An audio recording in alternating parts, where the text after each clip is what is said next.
This conference will now be recorded. Thank you, and welcome to my friend Ari. And Ari. Ari, am I pronouncing that correct? I was just going to ask you if I'm Ari. pronouncing Yeah, it. Ari. Okay, Ari. Boy, that got off to a great start, huh? So No yeah, worries. just for the setup of everybody in the group, I've spent a lot of time paying attention to how MSPs kind of market themselves and do business development. I probably Ari got my radar probably about a year or two ago. And to this day, I still think that just from viewing from afar, I thought this guy really gets business development. And in particular, what I noticed was he had these podcasts and all his promotion oftentimes had absolutely nothing to do with technology, which I believe is a lesson for all of us to learn, is what we're in the business of business outcomes for our clients. And so Ari was always interviewing people that were manufacturers, and instead of the IT people, he'd be talking to like the HR person or the person that was on the shop floor or the person that was HR. And it was really interesting to me that he got it. He got the whole thing about why we're in business is our ability to be good business advisors to the people that run the companies that are our clients. So I don't even know how long ago I got this idea, but I wanted to invite him to our next STP owner working session, which is on 14th and 15th, but it wasn't going to work out. So I said, would you be open to just having a conversation and me doing an interview with you so people can appreciate a best practice, right? Is I can talk about a lot of principles, but if it's kind of nice sometimes to have a human being that's actually doing it and actually can tell you, how he does it and why he does it and things like that. So I'm going to interview Ari on a couple of aspects here about his background, and then we're going to go into how he built his business, and then we're going to go into specifically how he kind of does things from a video and podcast standpoint, and what effect that's had on it. And then if you don't mind at the end, Ari, I'd like to talk a little bit about CMMC because half of our people are actually doing a really good job of selling that, but I'd like to hear what tricks and we can trade ideas back and forth on that as well. So I've said enough. Can you give us a brief introduction of yourself? And I got your resume up here. Yeah, my little bio, so I appreciate that. Michael, that was a really nice intro, and thank you so much for having me on and all the nice things that you said about me. I don't really want to repeat what's on here, so I'll try not to. But I've been running an MSP for I think we're at like 18 years. Am I allowed to swear? Please do. Actually, I Okay, encourage cool. it if you can. Yeah. Yeah. All right, perfect. Well, Within reason, don't go too far out. it's my natural habitat. Yeah. So I've been running an MSP for I think we're in 18th year. Fun fact: my daughter was born January 30th, 2015, and then 2 years later, January 30th, 2017, my son was born, and I thought to myself, man, when did I found this company? Like, it was in January. So I pull up the Secretary of State's website, and once you know it, January 30th, 2002. So a very auspicious day. I like to say. What did you do before? Or All what three of my caused you kids to, were born. what did you do before and why did you decide to start an MSP? Well, I mean, listen, I've always been kind of doing business my whole life. The kind of the longer version of the story is that when I was 13, just before my 14th birthday, I was in a skiing accident, snow skiing in Vermont, that left me paralyzed from the waist down. And that was when a friend of my parents, when I was in the hospital rehabbing, brought me a computer. And before then, I was an athlete. I didn't really work with computers much. I think for those of you that are old enough to remember Atari, I think an Atari was the closest I had gotten to a computer.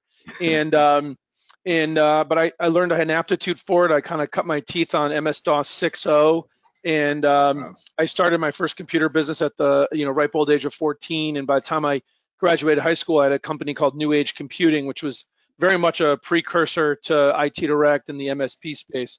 But I went away to college and almost became a lawyer. Thank God that didn't happen. No offense to any lawyers out there. My dad's an attorney, but that would not have been good for me. And I came back to to Hartford, to Connecticut, where I grew up, and ended up running an IT department for a few years.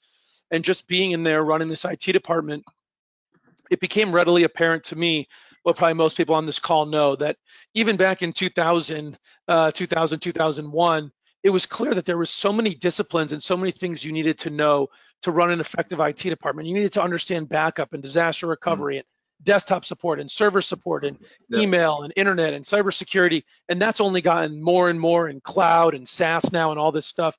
And back then it was clear that it was hard for a 1 or 2 man show to really do an effective amount of work. And the analogy I always like to use is it's like trying to do a round of golf with only one club. I don't care how good your driver is or how good your putter is. You're not going to do well trying to play a round of 18 with even the best only driver. You need a full set of clubs, and SMBs can't afford a good set of clubs. And so it really was apparent to me that what I could do was build a company that was that full set of clubs, and people could get that. And so I convinced my company to outsource the IT department to me. That was my first client, and that's how I started IT Direct, with a desk at the foot of my bed in my apartment, one client and a dream. And then how did you go? Let's take, like, when did you kind of get your first client that was outside of your employer?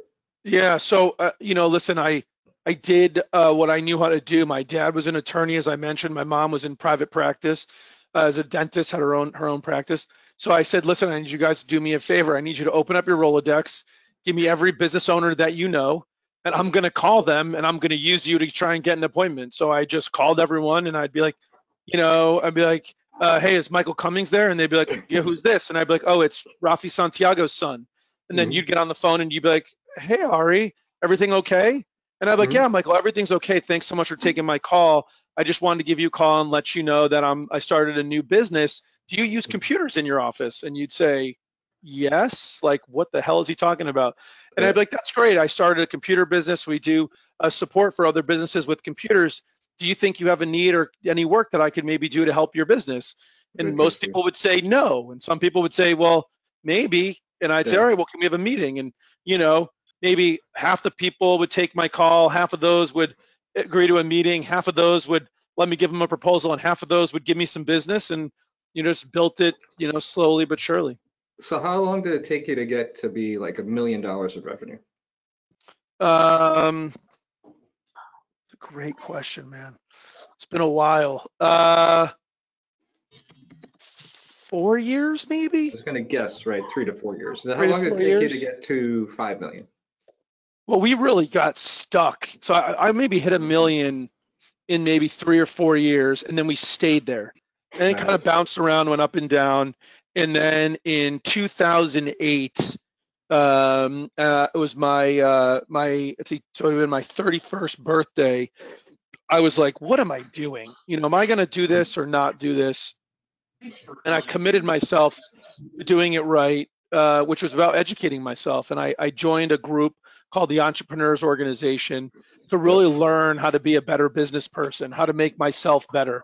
And I dedicated myself to becoming a better business person. I hired someone to help me with a marketing plan and a business plan. And in August of 2009, I hired 2 salespeople and launched this new business plan. And that really springboarded what we were doing, and we really grew the business in between a focus on sales and growth and being a better business person, which meant hiring better people and empowering them to have responsibility and be good people and let them succeed. We thrived, and here we are. It's whatever, 11 years later. We'll probably do about 15 million in revenue this year. So it's been a hell of a decade. It's actually funny. You're like a personification of the story I always tell when I'm talking to people about how to do business development. It's funny because everybody gets stuck, right? There's something and it always happens between 1 million and about 3 million, where you hit a ceiling. And honestly, the difference between you and everybody else on the webinar versus the broader industry is most people stay there. I would say 80% of the people, when they hit that, or 85% of the people that hit that ceiling or that plateau, never get beyond it because they were unwilling to do what you did, what everybody in the webinar does, which is you got to change everything. Right? It's not like you can go to Robin Robbins and go from 1 million to 1.5 million, right? It's like you got to fundamentally change your business model, right? in a way that you spend your time differently, that you hire people to do different jobs. It's like literally you have to change the fundamental way that you do business, right? Yeah, I agree. Listen, it's that old adage, you got to work on the business instead of in the business. And I think that most people are unwilling to realize that they're their biggest asset and they're their biggest risk. If we're not Yeah. investing in ourselves as leaders to become better leaders, to empower the people we lead to be more successful, we can never achieve great things, I don't think. And so while we're still on this page, we'll get it into in our discussion, or if the slides work, I'll get it later in the presentation. But how important are these associations that you list out here? How important are they to your ability to bring in new clients or grow your business? I mean, so you're talking about what, Entrepreneurs Organization, Yeah, the ones you got listed Technology out. Council, those ones right there? Yeah. Listen, I think they're different. I think EO, or the Entrepreneurs Organization, has been unbelievably instrumental in Mm-hmm. making me a better business person. Mm-hmm. It is a peer group. It is not a lead group. In fact, in the individual forum group that I meet with every month, my sort of like, sort of advisory group, my peer group, whatever, we're not allowed to do business with each other. So we don't, I haven't gotten some referrals, but that hasn't been a lot about getting leads. It's been about making me better, and it's probably been the best investment of time and money I've ever made. Connecticut Technology Council, Chris Murphy's, manufacturing group, EMA, those have been more about business, about learning more and meeting more people, which have been helpful. I think it's important to be out there and to be seen as a leader. And listen, we do a lot in manufacturing, so I need to have my finger on the pulse of what's going on in manufacturing so that we can speak to business leaders about what's important to them. The other ones here, Boys and Girls Club, Access Hartford, and Jewish Family Services, that's me giving back. I think it's a comic book thing, right? To whom much is given, much is expected. Okay, So yeah, exactly. So I think it's important that we give back, and that we help others. And so that's really more about that than anything else. And do I meet other people and have gotten some leads out of there? Sure, but that's not been the goal. So if you don't mind, and share, this public forum, so share as much or as little as you want. So like if you looked at your current sales engine, like the sales engine that kind of turned you from 1 million to, I think you said 15 million this year, right? Yeah. And you kind of, this thing, but this is pretty, the framework we call the 6 pillars, but basically what I maintain is that a MSP is really a professional services business, right? And that means that there are different channels and there's a variety of marketing and prospecting that you have to do that's actually more appropriate for professional firms than it is for people who are selling even technology products or services, right? So you mentioned you had, so just what they are is, the first 2 boxes are really salespeople in a sense, making, anything you do that's in volume, right? So you're just kind of blanketing the marketplace and making calls or sending out emails. Surgical means that you're working on kind of a prescribed list of people that you're going after kind of routinely. Association was what I was just asking about, where you actually get business from business associations. It's interesting to me, though, you built your business on box number 4, right? Which is something what's really interesting is the way you built your business is what we want to try to do routinely, but it's for some odd reason that is not that's not a business process that many MSPs do routinely, right? Where you talk to people with good Rolodexes and get introductions. Alliances is where you have a business partnership with another professional firm or accounting firm or something like that. And like 6, we'll just leave that for kind of all forms of marketing, whether it's inbound or whether it's your podcast and all that stuff. Where do you see now? Where do you see? One thing I'll just share really quickly is, in the early days, we built a lot of the initial business on telemarketing. So the thing we launched in August of 2009 was a very aggressive telemarketing approach, and that really helped us get from that kind of 1 million. It's hard. Wasn't super prepared with detailed numbers, so No. I just but maybe to 3 million. That was probably the main engine. Maybe even up to 5. It's hard to remember now. But two things we found in doing that was diminishing returns. I mean, at one point, absolutely. I think we had 8 salespeople that were all kind of like dialing for dollars and stuff like that, and it just was getting diminishing returns. I agree. And as we grew our professionalism. So we got, one of the things I would say fundamentally that was really important is we know who we are, we know who our customers are, and we know what we sell, and we are laser focused. Mm-hmm. Someone says, well, we like everything you say, Ari, but we're really interested in break fix. And I'm like, well, why is that? And we'll talk about it, and we'll say, listen, here's why what we do is better than that. And if you want that, that's fine. Be happy to refer you to somebody else. And I mean, I literally have multiple gift cards I've received from competitors from me giving them business. Because we stay in our lane. And it's a really important part, I think, of successful long-term growth. All revenue isn't created equal. Revenue is vanity, profit is sanity. And I will say that our top line is impressive, but what's been really, to me, the most meaningful is that we've been able to maintain, somewhere in the 16 to 19% EBITDA over that entire period. Yeah. Just so you know, our guys are pretty similar. Our guys are pretty in that same range. Can I ask you one quick question? Do you still have your salespeople? Yes, it's a little bit different now. We have, I think MS probably needs to mute whoever that is. Michael, do you want to mute him? Yeah, I'm trying to get to Michael Shayla. Okay. Sorry about that, dude. That's okay, it happens. I'm sorry, what was the question?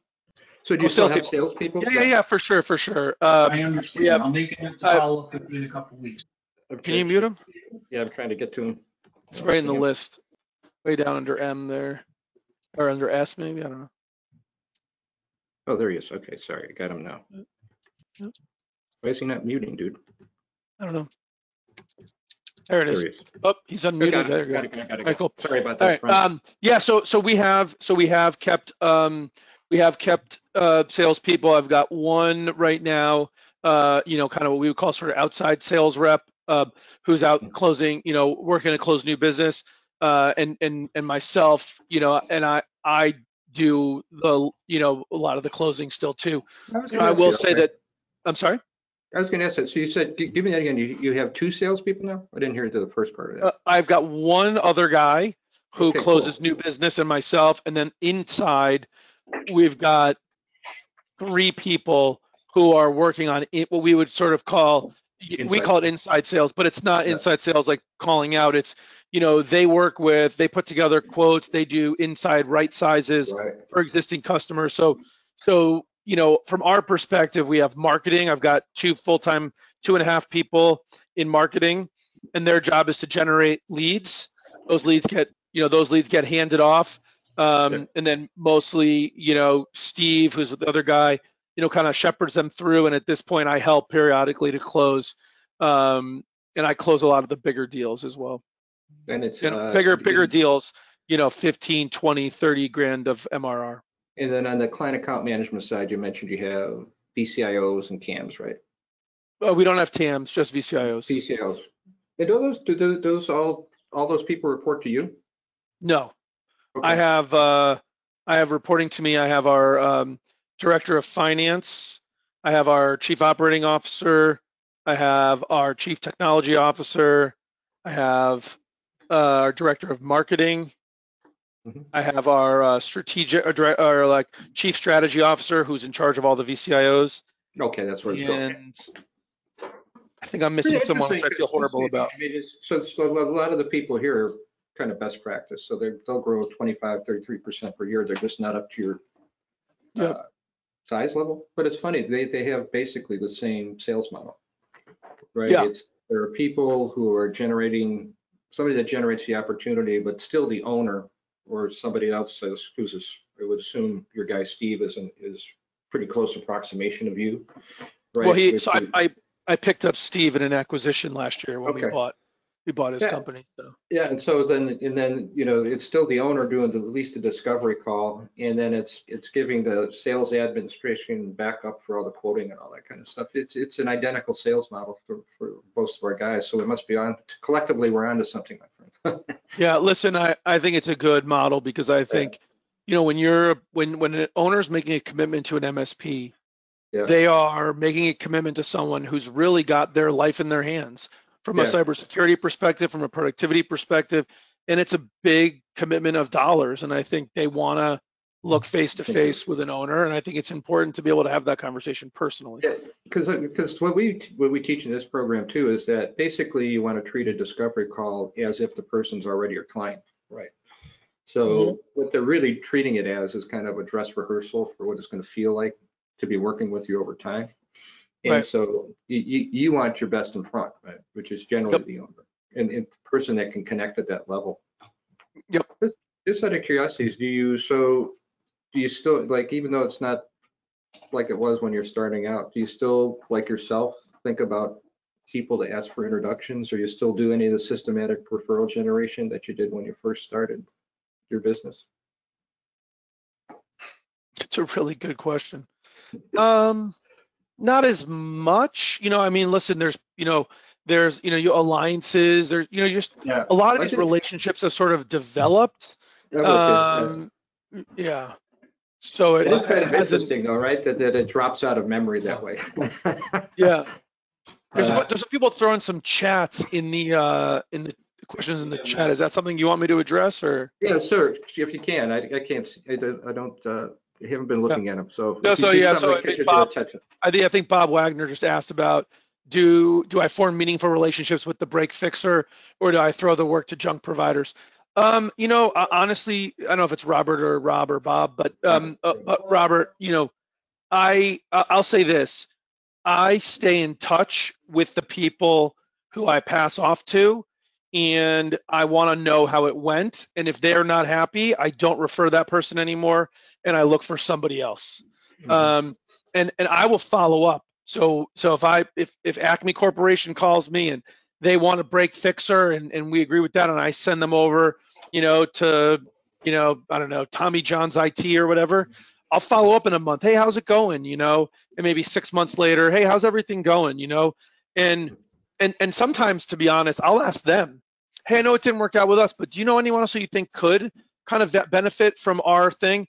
And you'd be surprised. Every once in a while, they're like, you know what, actually, I know someone, my friend Steve owns this other big company, and he mentioned to me he's not happy, and you've been so great at the follow-up. Or sometimes 2 years later, they'll call and be like, I am not happy anymore. We need what you guys sell. Like, it's just, in my mind, doing the right thing is always the right thing, and it can come back to win. So that's how I do it. And like I said, we've had one before. One of the breaks fix guys who I referred for a few years, he was my go-to, and all of a sudden we got a feedback that he started charging for the discovery meeting. Like, he would call you up and say, oh, let me come look at your network. He would look at the network and then send an invoice without even telling you he was going to bill for it. It was like super dirty. And so obviously, we don't refer them anymore, but I found that out through follow-ups. So there's there. And then at 15 million, does co-managed, same person asked, 15 million, does co-managed IT become a larger part? No, it does not. I really, really, really don't like co-managed IT. In fact, for example, we just closed a $11,000 a month deal with a company who had 2 people in-house. One of the guys was like leaving, the lead guy, and they were like pushing me to say, well, could we discount it if we kept the other guy? And I said, no. You can move him to something else, you do whatever, but this is what we need to do to get the outcomes that you need. And we sort of sold them on that. And in this particular case, they were going to let him go. We interviewed him and actually decided to hire him. That doesn't always happen, but so he's going to come work for us. But no, I push back really hard against co-managed IT. It's really dangerous. I think it's the hardest clients to manage. Expectations are tough and hard to manage, and I'm not a fan. Not a fan at all. So you're better at this than me. So if you see really good chats, go ahead and just No answer problem. the questions. Yeah, But that's I right. wanted to talk a little bit about so you said you had 2.5 marketing people, right? Which is Yeah. probably the most marketing people I know of anybody. I Yep. think the most we would have in ours might be 2.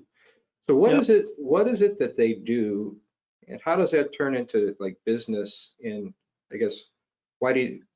I'm just curious about how you Well, see that aspect of your I mean, business work. listen, so we made the decision to go with this podcast, right? Yeah. And the podcast is really all about bringing value to the people who Yeah. could be our customers. hmm And so, I mean, one of the people is like basically full-time running this podcast. Yeah. Working on booking the guests, and I mean, just whatever, dealing, watching the podcast, making notes to make the clips. We're posting on Facebook, LinkedIn, um, Yeah. 10 or 12 times a day, plus making sure I'm posting, looking at the data, Yeah. analyzing the data, sometimes running ads, determining if that's working, editing the video clips, monitoring the clips. I mean, there's just, I don't know. So that's And one. then, So it was like basically a business model decision, right? That's a fixed cost in a correct. sense. Yeah. So you Yeah, need listen, to. my estimate was that the podcast cost me about $100,000 in the first year. That's interesting. Wait, and just so And quickly, we, and let's we, hold the and we, podcast for and we one second. generated podcast related revenue in 2020. I think we just hit 51,000 of MRR that came Oh, from it. wow. Okay. Let's stay on it then. So you've spent 51,000 in total MRR, or 51,000 in. I guess you're saying $51,000 in monthly recurring revenue per year? Is that what that Per number is? month. Per month. Okay, so that's a Per much month. higher. So that's On like, a what is it? on a That's like, 3-year deal, so it's like almost $1.8 million that's of what I'm trying to contracted do the math in my head. So right revenue. for $100,000 plus. The other thing I was going to ask you really quickly in that venue is, like, if you looked across the time you now spend on your Yep. business or managing Yeah. your business, how much of it is in business development generally, in this podcast specifically? Me personally, Yeah. I probably spend, I'm going to throw out a third of my time, I was going to, if you're hitting all the, 40% of the right my time. benchmarks, dude. Yeah, I maybe a would say third to it would 40. minimally a third, right? Yeah. Yeah, third to 40%, and then Yeah. probably another 40% on, what I'll call leading the business, whether that's, Yeah. running exec team meetings, having one-on-ones with my leaders, dealing with like, leader bubble ups, I need help with this, like that type of thing. And then 20% on client related stuff. Yeah, so if you take the client and you take assuming client is like relationship management stuff, right? If you take the 20 Yeah, like, and the 40, you're up mhm, to like 2/3 of your job is related to revenue. right. But I also work my ass off. So Yeah, like just to crazy. give you an idea of like what an Aris Santiago day looks like, Yeah, is I'll usually start working around like between 8 and 8:30, and I yeah, go like straight through to 6 every day. And then I'll usually, unless there's an event at night, have dinner with my family, help. I got young kids, so put those kids to bed, say goodnight to the wife. By 9 o'clock, I'm like back on the computer, and I'm usually back working till about midnight, 12:30. Hmm. And that's Monday through Thursday. I generally don't work the weekends, and when I'm on vacation, I don't do anything. So going back to marketing really quickly, so we'll hold the podcast for just one quick second, but what other kinds of marketing are driving kind of leads for you? Like if you said, I got 51,000 in new MRR from the podcast, Yeah. what else is driving revenue in the marketing side? We got a lot of marketing people on the phone here, so We what don't else do should they be working on? other than the podcast and podcast related like clips, which then generate social media posts and whatever, Mhm. and then other speaking engagements that are generally somewhat podcast related. We don't really do any other marketing. So We you don't do do our. webinars though, right? So you do at least Oh, I'm webinars. sorry. Yes, I apologize. You're 100% right. I forgot all about that. We Right. do our we do have webinars now, CMMC focused webinars. You know, in pre-COVID, we used to call them, and we still do call them one-to-manys. So we had a number of affinity groups, the Connecticut CPA the Connecticut Association of CPAs, some of these other trade groups that you referenced earlier, EMA, Connecticut Business and Industry Association. There's a group, and we would create for the year maybe like 5 speaking topics. We'd sit down and figure out what do we think business leaders that we would service would be interested in that's at least tangentially related to either technology. IT Direct is also known as a best place to work and great workplace culture, so sometimes we would talk about that. So we would come up with these topics, these 5 topics that we would create an outline for, and then we would pitch those topics to those groups, and they would usually pick some, and they would usually have their own kind of live events. So sometimes they do them 6 times a year, 3 times a year, and we would try and pick up on that. Now since the pandemic, that has really diminished. So we haven't done any this year. We tried to do some webinars to pick up some of that, and we've been focused on CMMC. 2 questions that popped in, I think, related were, one is, I'll go in reverse order. Dawn is asking, what geography do I cover? We cover Connecticut, all of Connecticut. I don't know where you guys are. Connecticut's a fairly small state, especially if you're, live somewhere like Colorado or whatever. You can drive from one end of Connecticut to the other in an hour and 45 minutes. Connecticut, and then just near us, Western Mass, like in the Springfield area, is also pretty close. So that area as well. And then another question from Lucy in regards to marketing: do you recommend Facebook or LinkedIn ads? Have you gotten inbound leads from those? So I have to be honest, we have not cracked the code on Facebook or LinkedIn ads. We're continuing to experiment, and we try. What we have really worked hard on is generating content and becoming friends or LinkedIn contacts with our target audience, and creating content that they find interesting and engaging with them so that they like, comment, and reshare. That has been the most effective. What we're trying to do is use ads to get people to then be interested so that we can then get them on the organic content. That's kind of been our focus. The ads themselves, we have not cracked the code on being successful. So if you have any tips, Lucy, or you learned something, I'd love to hear about it. Connect you with Gail at my office to do that. We'll follow up on that, actually, my friend, because we have some people that are doing some good things on the inbound ad side. So I will give me your marketing person before we leave, and that will make sure I connect them up. Can I ask you one other question too, that you're heading down this direction too? So the thing you do with the associations, right, was another marketing thing. I guess the main question I had is, you're one of the few people that I've seen who's actually targeted in a meaningful way manufacturing as a niche, right? Yep.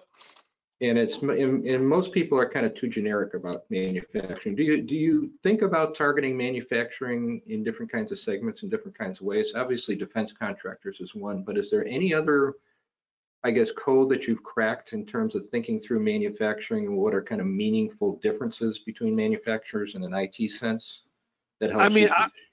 I don't actually, at this point, have not felt that that's something we needed to do. I mean, I think that, so many IT companies and in general are afraid to verticalize. And I think it's a mistake. We've decided to do it. I don't know if I should say it's a mistake, but we decided to do it. And it's scary. I mean, it was just, our first dip in the toe of committing to something was what I mentioned before about our standards and what we offer. We offer something we call complete network support. We have our standards, like you're on it. We support SonicWall. I don't care if you bought your Fortinet yesterday. If you want to work with IT Direct, you're getting a SonicWall. We'll finance it, whatever, but you're getting it.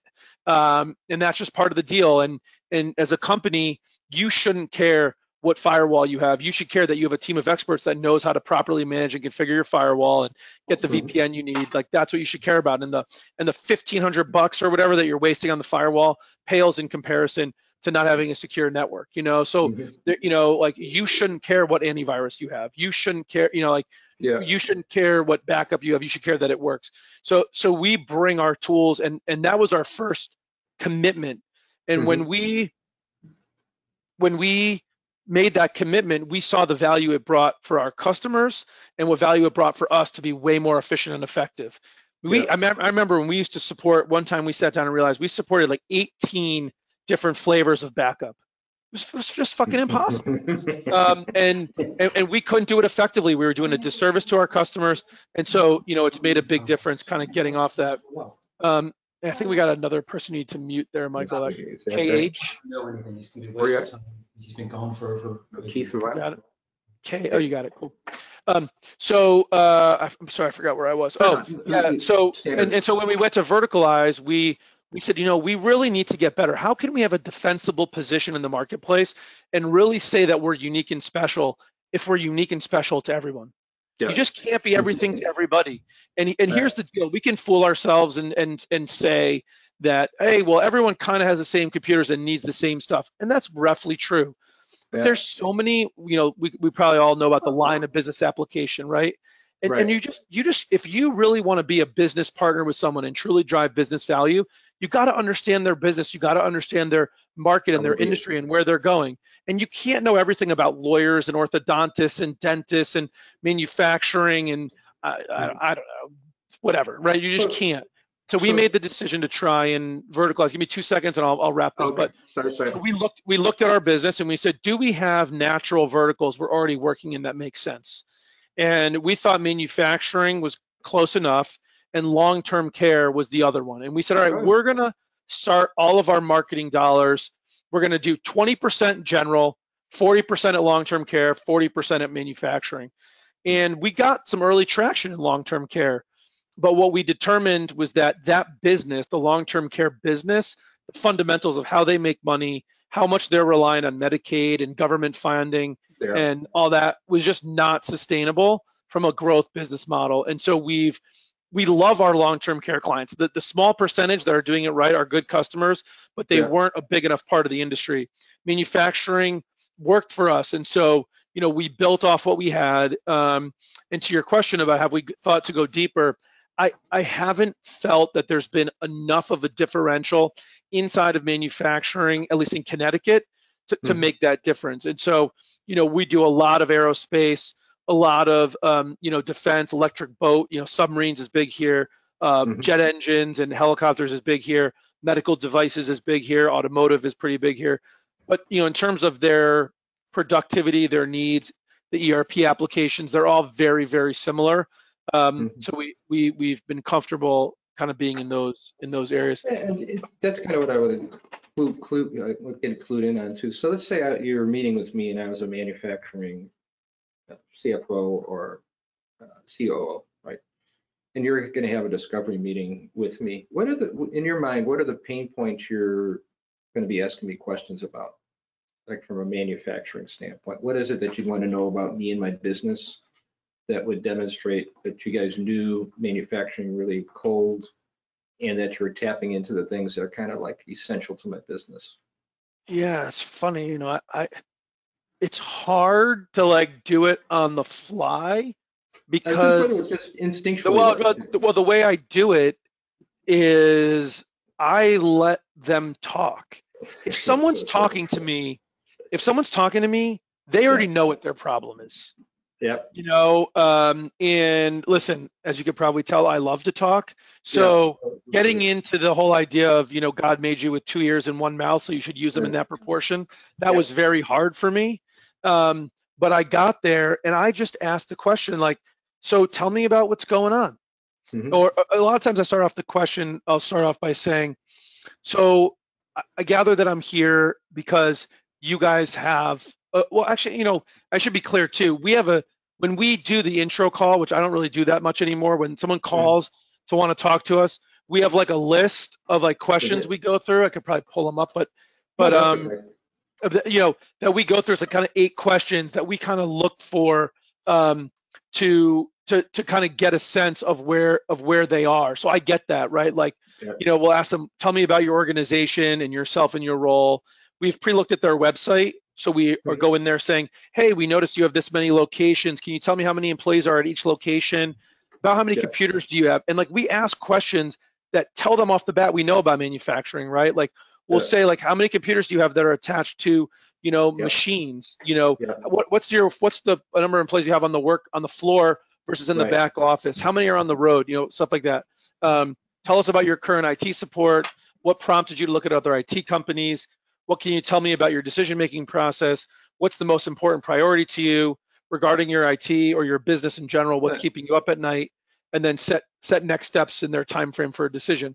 So I have all that information when I go into the meeting. So I'm usually pulling off of that, and I use the knowledge that we have from the podcast and all that to just talk about what I know about manufacturing and what their challenges are. Yeah, it's funny because that's why I was thinking, you know, manufacturing is one of those ones that are kind of difficult to be precise about how you differentiate, right?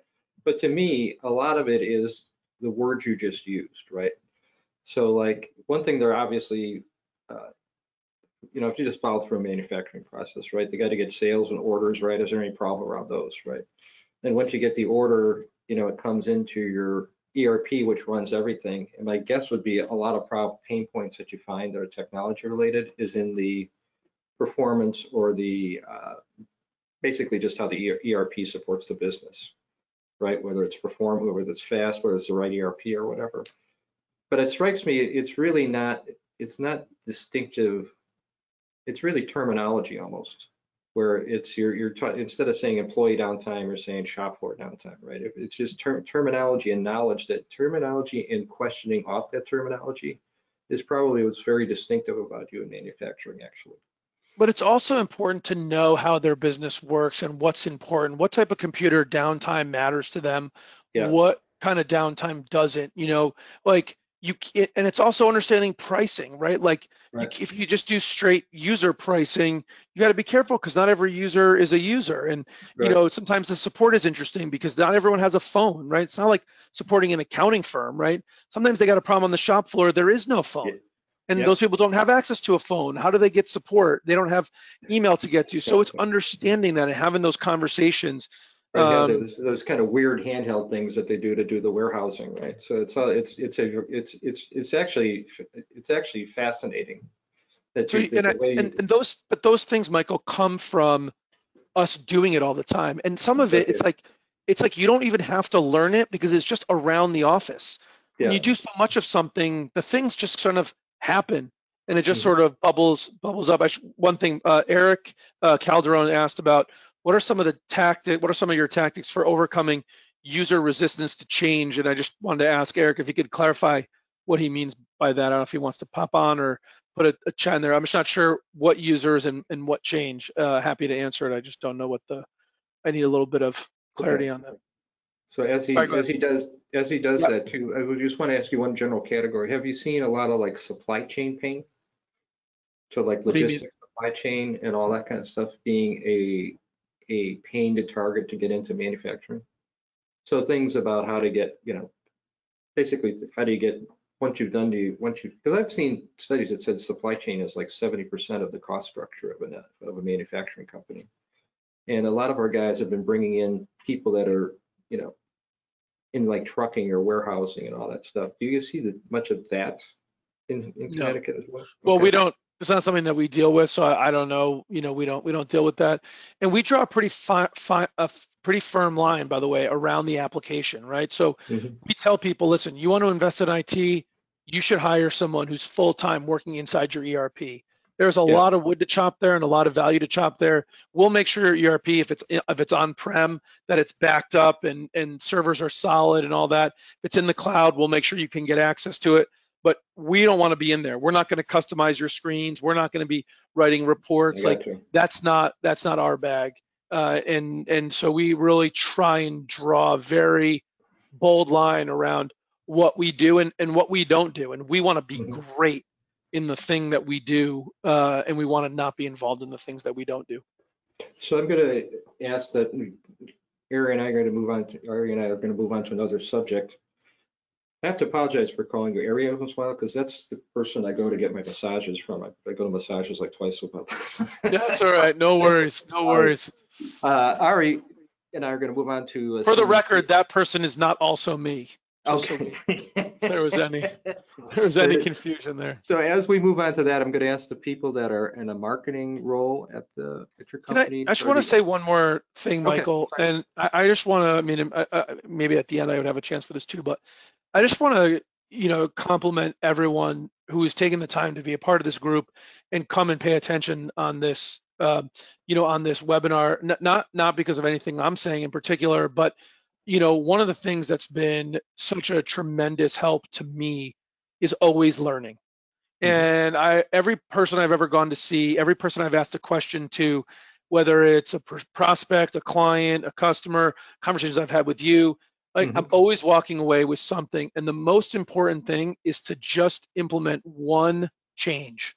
And every time I go to an event, I'd learn one thing. I'd make one little thing better, and one little thing better, and one little thing better. And all of a sudden, 10 years later, we've made a tremendous impact.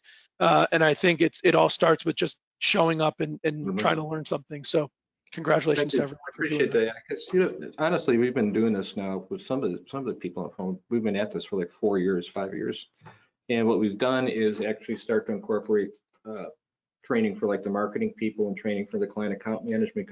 I came out of a company where learning was so valuable that it was how you actually went up the ranks. You had to get certified in certain things to actually get to be like a equivalent of an owner of the business, et cetera. But I had just 2 quick questions that came to mind. I'm going to ask my marketing people if you have questions to make sure it gets to Aris. Number one is. Yeah, I mean, just for the record, I have a 2 o'clock, so We'll wrap up. I'm going to ask you one question this, and then just give us questions on CMMC. So how do you get people to be on your podcast? Yeah, I think it was on the next slide. I was going to ask you if you're going to get to that. So, I mean, we ask them, and they say yes. And obviously, a little tongue in cheek there, but I mean, listen, we started off by asking some customers and some trade groups, and I told them what we were trying to do. And listen, the podcast, this podcast has 2 goals and 2 goals only. One is to share the great things that are happening in manufacturing, to encourage people to give a look at it, because for too long people have thought manufacturing was a part of the past when it's really a part of the present and the future. And it's, we always say it's not the dark, dirty, and dingy days, it's the lean, green, and clean days.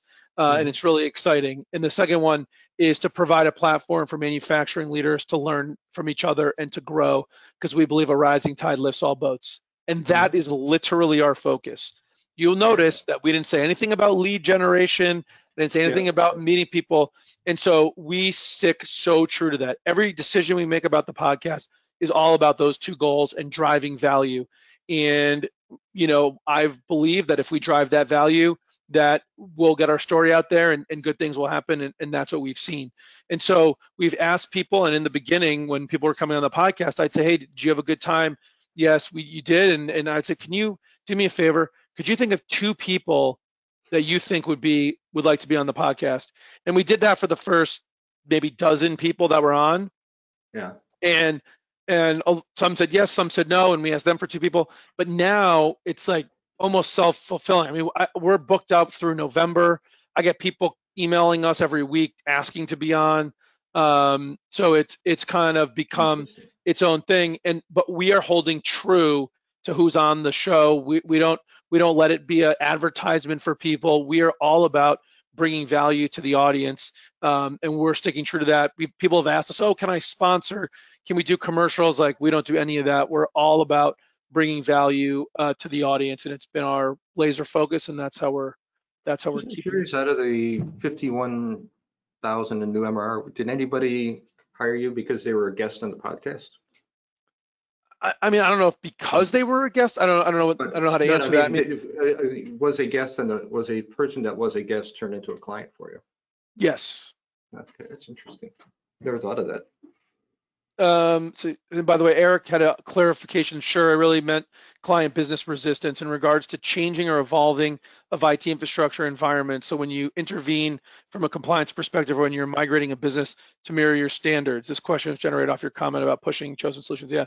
So, I mean, Eric, yes, there is some pushback.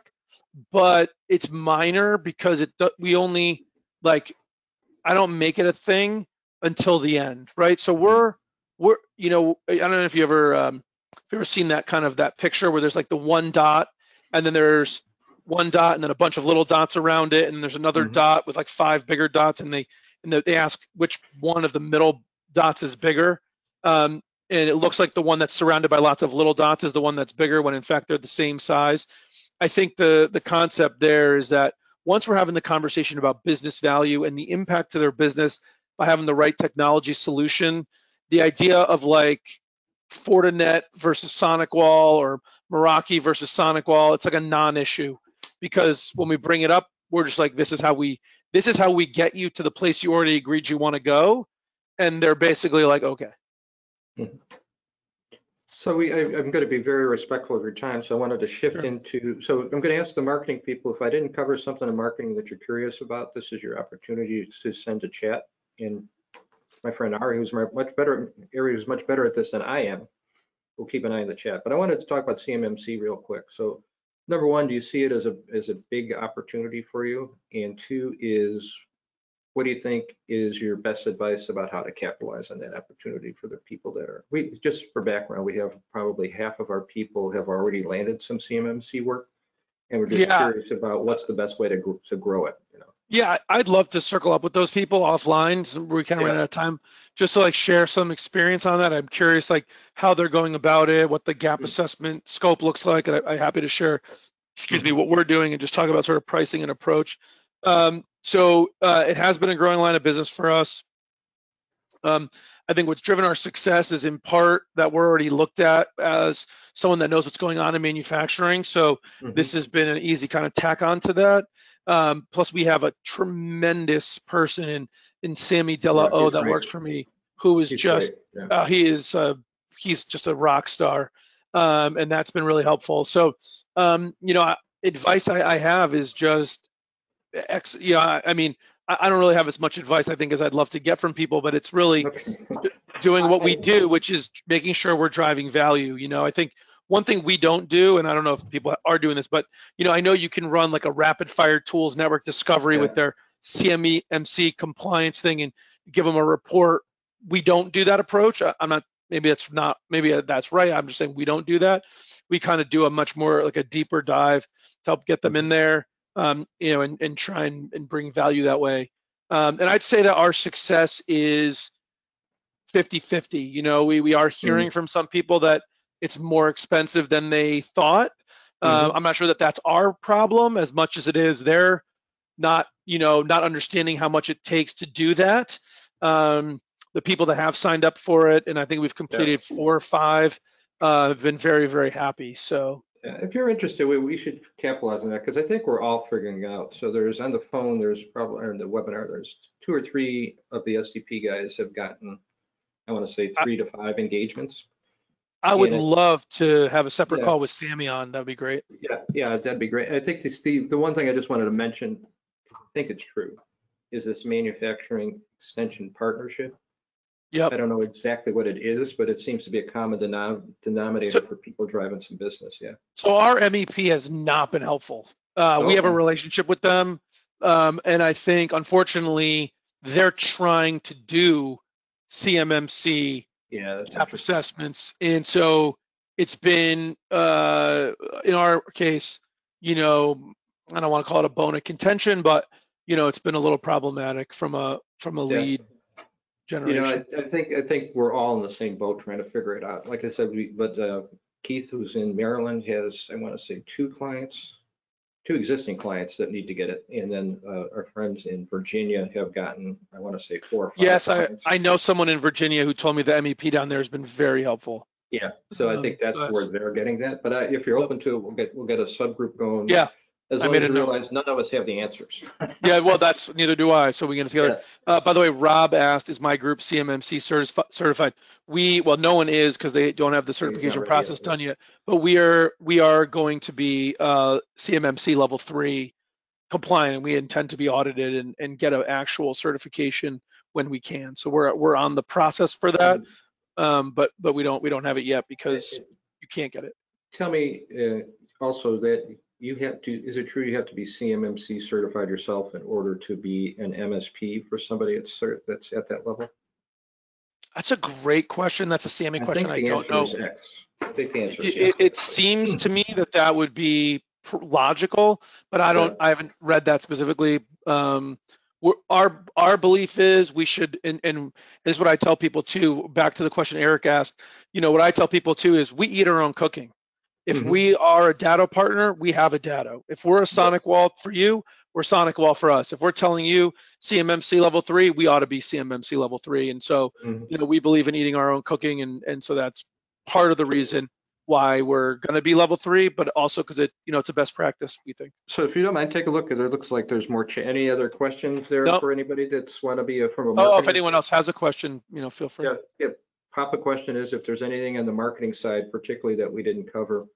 Other than that, it's actually, I was thrilled we were able to do this. I mean, you fulfilled all my expectations, and what's really interesting too is you and I have never talked before today in depth, right?